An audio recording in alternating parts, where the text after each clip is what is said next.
Assalamualaikum warahmatullahi wabarakatuh. Nama saya Yasmin Anissa Lutfia dengan NPM 181000218 Fakultas Hukum Universitas Pasundan ingin mempresentasikan sebuah materi yang berjudul Perbandingan Revocation dalam hukum Anglo-Saxon atau lebih dikenal dengan Common Law dengan hukum yang ada di Indonesia atau lebih dikenal dengan Civil Law, yang mana ini akan dijadikan sebagai ujian akhir semester mata kuliah perbandingan hukum perdata, yang mana saya selaku mahasiswa yang dibimbing oleh dosen Ibu Tuti Rastuti, SHMH dalam materi kuliah tersebut. Lanjut materi yang pertama, yaitu perbedaan Anglo-Saxon dengan Civil Law. Yang pertama, Civil Law yaitu sistem hukum Eropa kontinental.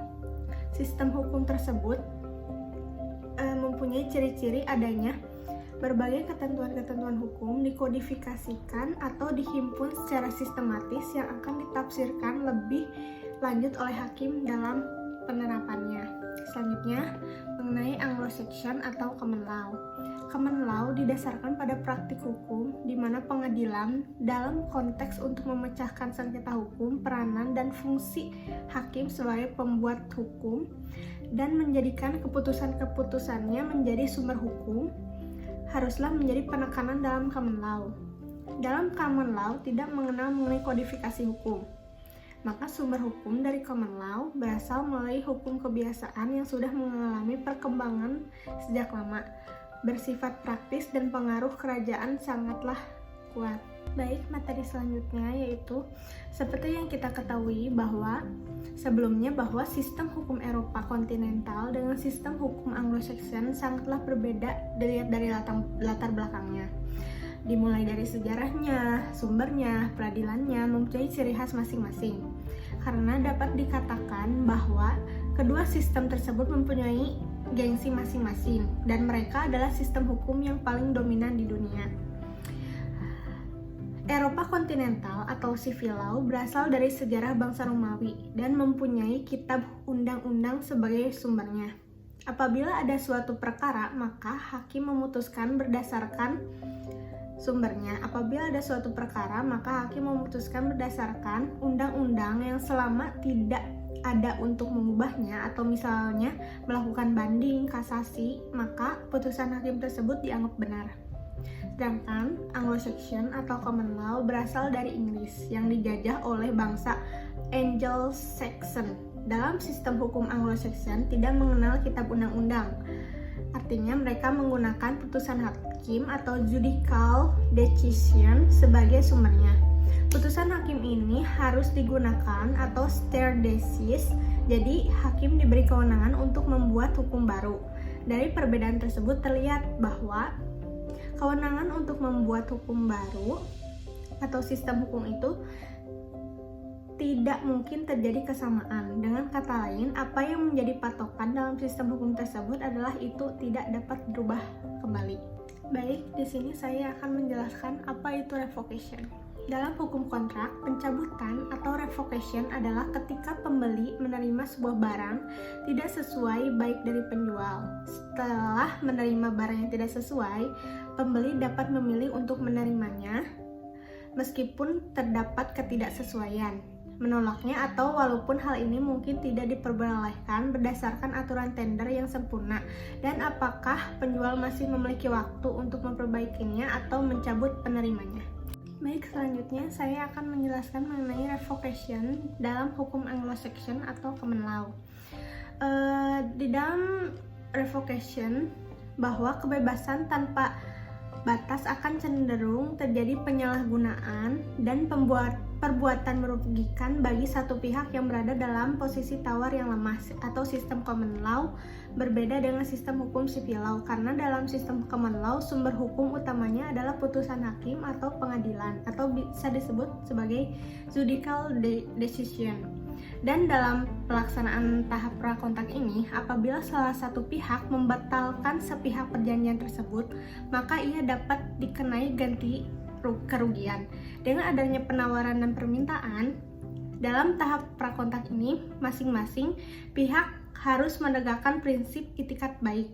yang oleh karena itu jika salah satu pihak beritikat baik, maka haruslah disediakan sarana hukum berupa hak gugat dan hak untuk menuntut ganti rugi dalam tahap prakontrak tersebut.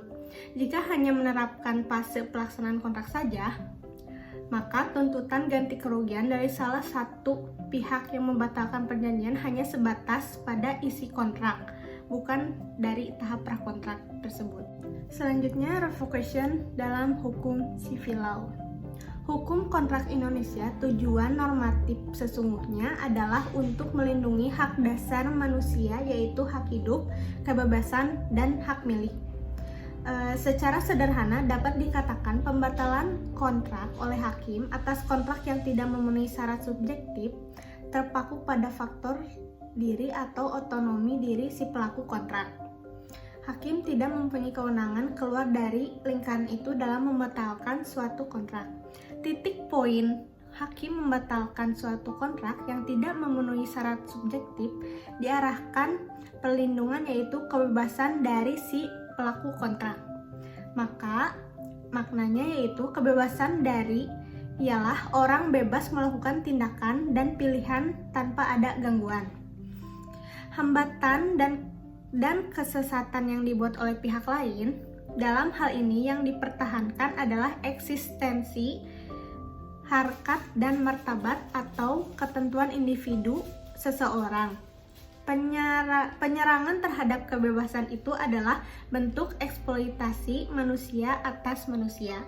Oleh karena itu, hakim dalam memberikan putusan terhadap sengketa kontrak yang tidak memenuhi syarat subjektif sepenuhnya terikat pada kehendak dari putusan dari pelaku kontrak yang ternodai eksistensi dirinya, dan itu merupakan syarat mutlak bagi hakim untuk membatalkan kontrak yang dipersengketakan tersebut.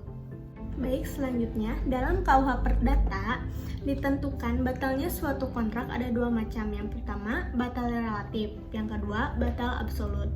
Kontrak batal relatif jika tidak memenuhi syarat sepakat atau cakap, pembatalannya dapat dikelompokkan atas kekuasaan sendiri. Misalnya kontrak yang diadakan seseorang yang belum dewasa, dan dapat pula pembatalan oleh hakim dalam keputusannya mengatakan membatalkan.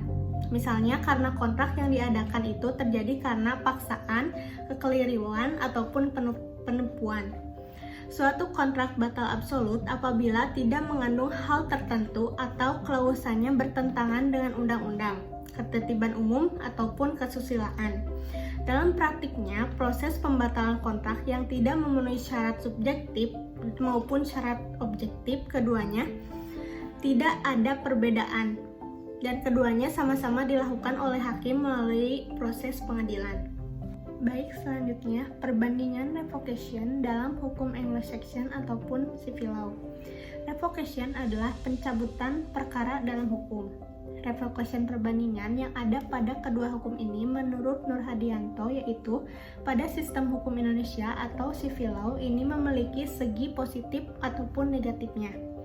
Segi positifnya adalah hampir semua aspek kehidupan masyarakat serta sengketa-sengketa yang terjadi telah tersedia undang-undangnya ataupun hukum tertulisnya, sehingga kasus-kasus yang timbul dapat diselesaikan dengan mudah.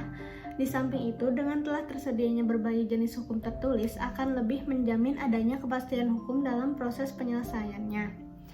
Dalam sistem civil law, kontrak batal relatif jika tidak memenuhi syarat sepakat atau cakap. Pembatalannya dapat dikelompokkan atas kekuasaan sendiri, misalnya kontrak yang diadakan oleh seseorang yang belum dewasa, dan dapat pula membatalkan oleh hakim yang dalam putusannya mengatakan membatalkan, misalnya karena kontrak yang diadakan itu terjadi karena paksaan, kekeliruan, ataupun penipuan. Sistem Anglo-Saxon pelaksanaan tahap prakontrak ini apabila salah satu pihak membatalkan sepihak perjanjian tersebut, maka ia dapat dikenai ganti kerugian. Salah satu pihak yang mengadakan negosiasi setiap saat dapat menghentikan negosiasi tersebut dengan alasan apapun, juga tanpa adanya suatu tanggung jawab. Tidak ada kewajiban untuk bertanggung jawab terhadap kerugian yang timbul atas segala biaya dikeluarkan dan keuntungan yang diharapkan apabila penghentian negosiasi dalam fase prakontrak ini. Negara Indonesia adalah negara hukum, yang artinya segala sesuatu yang dilakukan negara ini sesuai aturan hukum yang berlaku di Indonesia. Hal ini merupakan suatu jaminan hukum bagi masyarakat, hanya akan tercapai apabila termuat dalam peraturan tertulis, dalam suatu peraturan ataupun dalam suatu peraturan perundang-undangan. Hampir semua hukum yang berjalan di Belanda juga ikut diterapkan di Indonesia. Baik, seperti itu saja penjelasan dari saya. Kurang lebihnya mohon dimaafkan. Wabillahi taufiq wal hidayah. Wassalamualaikum warahmatullahi wabarakatuh.